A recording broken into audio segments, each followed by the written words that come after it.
मौसम बड़ी गड़बड़ बुझाता। गड़बड़ ना, मौसम बड़ी बेईमान लागता। चलो घूमे फिरे के मौसम ही है ना, आज घूमल फिरल जाओ, मौज मस्ती कल जाओ। एगो सेल्फी ले लेवे के लिया जाओ।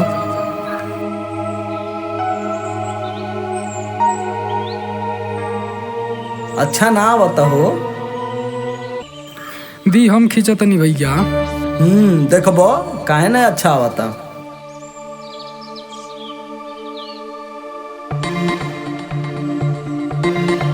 समाज बड़ी गंदा हो जाता भैया। का भइल हो? पिछवा देखी।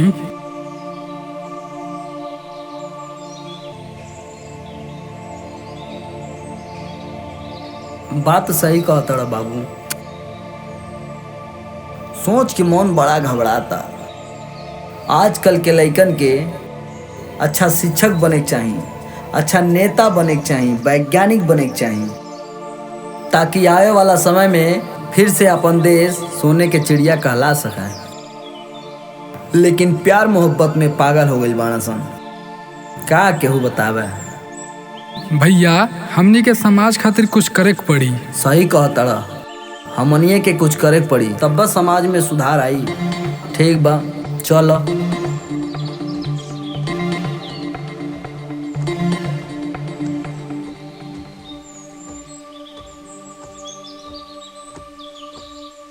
बैठो इजा देखल जाए तनी सा।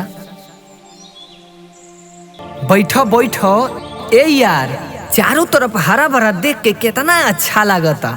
आज खूब घूमल जाई या खूब मौज मस्ती कइल जाई। ओए ओए, हौ देखो कहाँ यार, हो? हौ देखो यार, हौ देखो। कहाँ हो? अरे सामानवा देखो ना। अरे बाप रे, ई का होता हो? प्यार मोहब्बत होता। कहाँ हो? अरे हाई का देखो देखो ना, ना। होने प्यार तो बड़ी जबरदस्त होता हो। हमनों को चले के का छोड़ा कोनो लवर होइयन सन।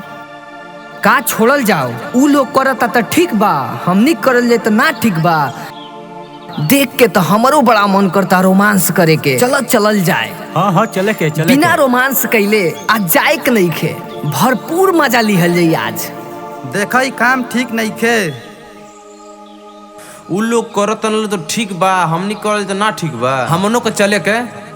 हमनों के आज लभर के मजा लिहल जाए। आवो चलो। अरे कहाँ जाता लो? रुको रुको, हमहू चलतनी।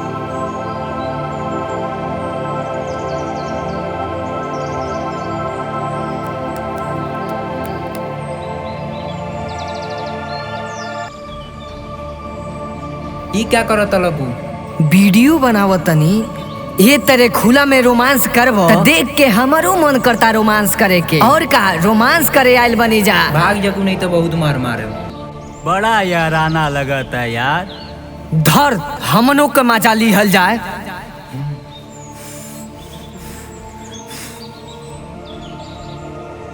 धर, पहले हम रोमांस करब। छोड़ दो हमनी के ना, तब हम चिल्लाए।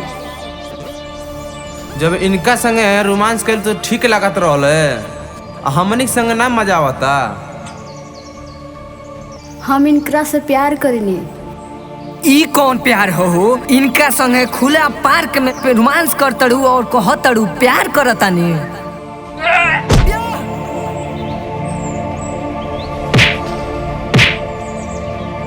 भैया वैजा लागता कुछ गड़बड़ बा। हाँ हो, कुछ गड़बड़ तो लागता। चला आवा देखी के। ए भाई का बात बहो? तोहार काम नहीं खाई जा। कहनी नो तू जा, ई हमार मैटर हो। ई लो हमनी के छेड़ा तने लो। काहे छेड़ा तड़ा भाई? ते जो यहाँ से।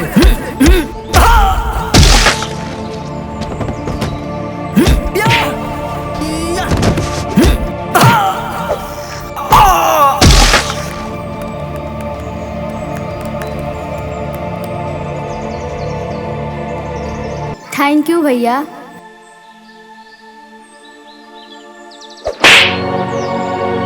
पहले एक अच्छा बहन बनो, ओकरे बाद भैया कहियो। प्यार कइल कोनो गुनाह का? प्यार के मतलब भी समझेलू? यहाँ पार्क में बैठ के रोमांस कइल, एक दूसरे के गले लगावल, चुम्मा चाटी कइल, ये प्यार है? हाँ, ये प्यार है? एक पल के लिए भी सोच लू अपने घर वालों के बारे में। अगर तोहार माई बाप या कोनो रिश्तेदार वो समय आ जाए तो ओकरे दिल पे का गुजरी, सोचलू ह? प्यार करे चलल बड़ी। ई पार्क सामाजिक ह, यहाँ सबके हुआ वाला, बच्चा बूढ़ जवान। सोचा छोट छोट लड़का आवे न सन, उ सब भी देखिए सन तो उनके ऊपर का प्रभाव पड़ी। तोहरिया जैसन लड़की समाज के गंदा कर तड़ी सन और तोहरे खान लड़का। सोचो अगर तार के वीडियो बना ले और वायरल कर दे तो हर घर वाला देखिए तो का कही है। जौन लड़का खातिर मरत तड़ू, अगर वो लड़का छोड़ दे तो तुमसे शादी के करी? कभी सोचले बाड़ू?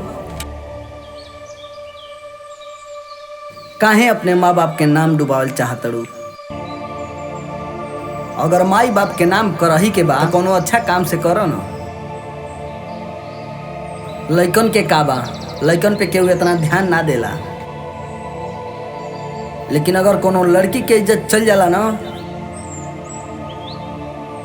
लोग ओकर मजाक बनावाला, हंसी उड़ावाला, बहुत सारा सवाल उठाला।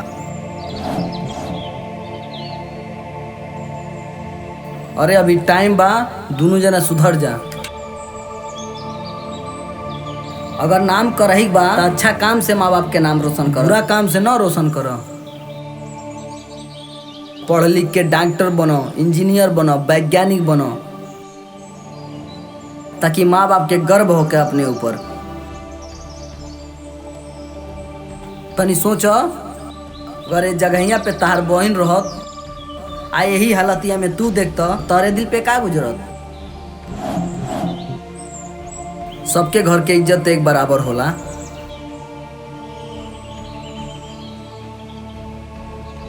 सुधर जा, अभी टाइम बा, सुधर जा।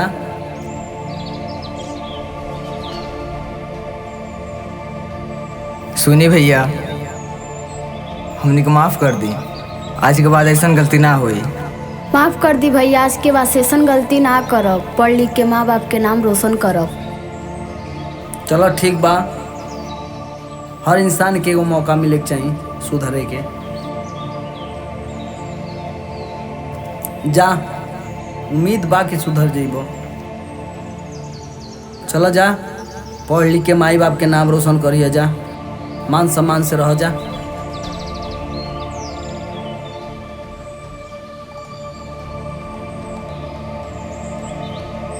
उम्मीद करते हैं जो गलती हमने किया है वो गलती आप लोग नहीं करेंगे।